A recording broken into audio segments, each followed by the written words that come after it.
안녕하세요, 괴존입니다. 3살 버릇 80까지 간다는 속담은 우리가 어렸을 때 만든 습관이나 버릇은 고치기 어려워서 늙어서까지 습관이 이어진다는 그런 속담입니다. 어렸을 적 형성된 우리의 습관은 자연스럽게 우리의 성품이 되고, 좋은 품성은 곧 좋은 가정교육이 뒷받침되어야 한다는 것을 의미하기도 합니다. 습관과 관련된 일화 중에 굉장히 유명한 일화가 있습니다. 인도의 한 여성이 아이를 데리고 마하트마 간디를 찾아와 부탁했습니다.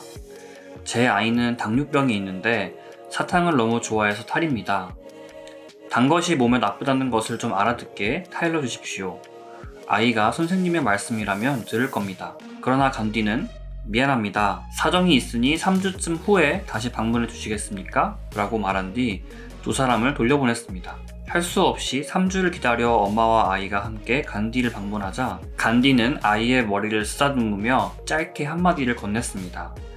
얘야, 사탕을 먹으면 몸에 해롭단다. 이제 사탕은 그만 먹으렴? 아이의 엄마는 의아했습니다. 그렇게 간단한 말씀이라면 지난번에 해주실 수도 있었을 텐데 왜 3주를 기다리라고 하셨습니까? 그러자 간디가 대답했습니다.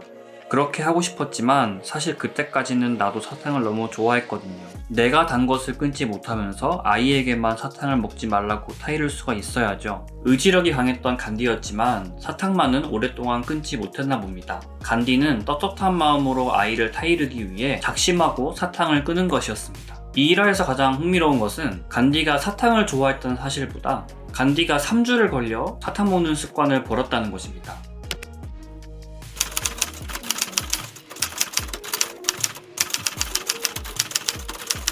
1950년대 성형외과 의사이자 심리학자인 맥스웰 몰츠는 우리가 습관을 형성하는 데 드는 시간이 약 21일이라고 말한 바 있습니다. 그는 손이나 발이 절단된 환자가 신체의 일부를 잃었다는 사실에 익숙해지는데 약 21일 정도 걸린다는 설문조사와 통계를 토대로 가설을 정립한 것인데요. 사실 습관을 들이거나 버리는 데 소요되는 시간에 대해서는 의견이 분분합니다.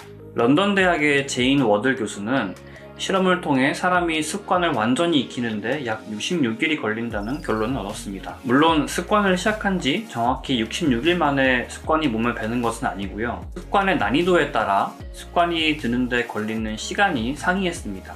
물을 자주 마시겠다고 결심한 실험 참가자들은 습관이 드는데 20일 정도 걸렸지만 점심 식사를 할 때 꼭 과일을 먹겠다고 한 참가자들은 최소 2배 이상의 시간이 필요했습니다. 게다가 자신의 생활 습관이나 패턴에 따라서도 습관이 드는데 걸리는 시간이 달라졌는데요. 아침에 일어나 커피를 마신 뒤 10분 동안 산책을 하겠다고 한 참가자는 습관이 드는데 50일이 걸렸고, 아침에 일어나자마자 푸시업 50회를 하겠다고 한 참가자는 84일이 지나도 행동이 습관화되지 않았습니다. 워들 교수의 실험에서 주목해 볼 만한 점은 습관을 중간에 하루 이틀 걸렀다고 해서 습관 형성에 전혀 문제가 되지 않았다는 점입니다. 이는 습관을 만들려고 했다가 실패했을 때 실패했음에도 불구하고 다시 습관화를 시작하는 그런 의지가 더욱 중요하다는 것을 보여줍니다. 제가 이 영상을 만드는데 큰 도움이 된 책 습관의 힘 The Power of Habit에서 저자 찰스 두이그는 우리가 습관을 만드는 이유는 우리 뇌가 활동을 자각할 방법을 끊임없이 찾기 때문이라고 설명합니다. 실제로 같은 행동을 하는 두 사람 중에서 습관적으로 특정 행동을 하는 사람이 의식적으로 같은 행동을 하는 사람보다 뇌의 사용량이 훨씬 적다고 알려진 바 있습니다. 운전이 미숙한 초보 운전자의 경우 신경 쓸 게 이만저만이 아니다 보니 운전 후에는 피곤하고 스트레스 지수가 꽤 높은 편이지만 운전에 능숙한 사람들은 대부분의 행동을 무의식 중에 처리하기 때문에 훨씬 운전으로 인한 피로도가 적습니다. 이처럼 우리가 습관적으로 무언가를 할 때는 정말 무의식 중에 일어날 때가 많다는 것입니다. 이를 설명하기 위해 찰스 두이그는 습관이 크게 3단계로 이루어져 있다고 설명합니다. 1단계, 신호.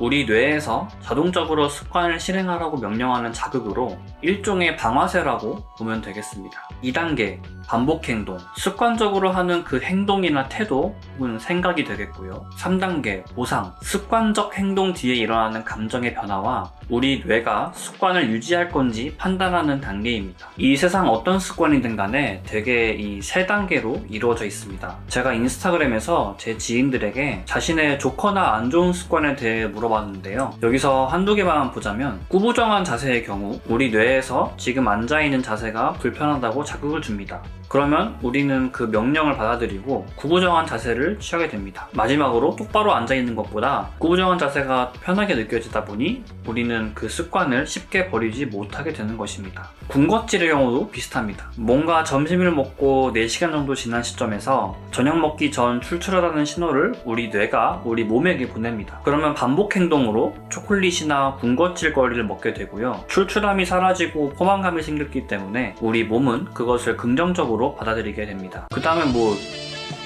이거는 여러분들이 잘 아실 거라고 생각해요.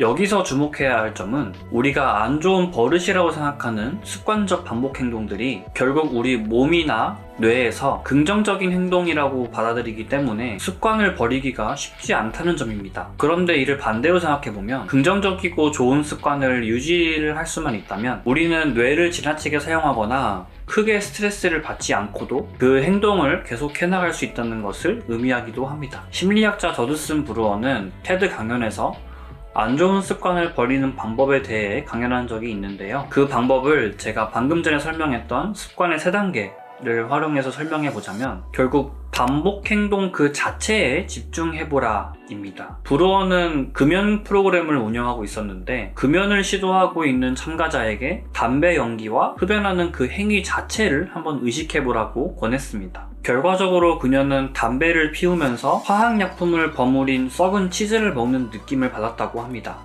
What she discovered just by being curiously aware when she smoked was that smoking tastes like shit.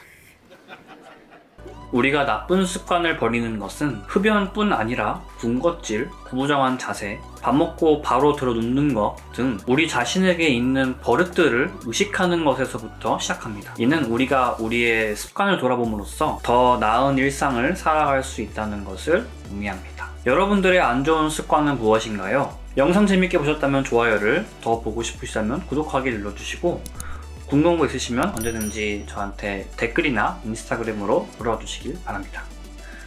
시청해주셔서 감사합니다.